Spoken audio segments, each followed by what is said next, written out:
तर ते चौकशी करण्यासाठी आलेले, तेव्हा तुम्ही एक 5 मिनिटं शांत बसा एकदम. पहिले काय आहे हे हो, हो. ते सांगा.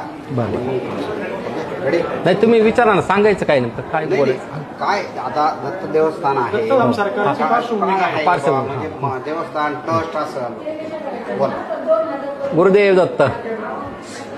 आपले दत्तधाम सरकार जे आहे, मी वयाच्या 12व्या वर्षापासून इथे साधना केलेली.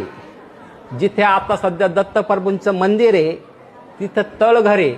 त्या तळघरामध्ये वयाच्या 12व्या वर्षी मी साधनेला बसलो होतो. वयाच्या 13व्या वर्षी माझं 14 तासाचं पद्मासन होतं. आता माझं वय आहे 53 ते 54 वर्ष.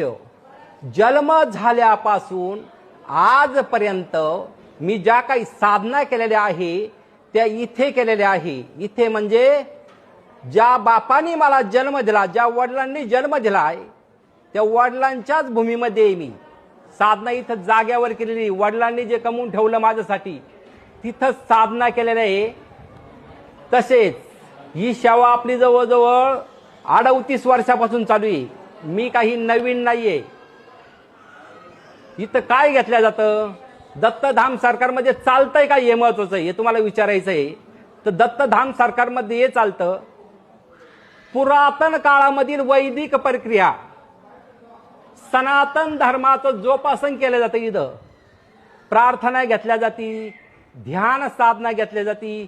शरीरामध्ये आपल्या 7 चक्र असतात, 7 चक्रांची शुद्धी केल्या जाती, शरीर शुद्धी केल्या जाती, यज्ञ केले जातात, हवन केले जातात.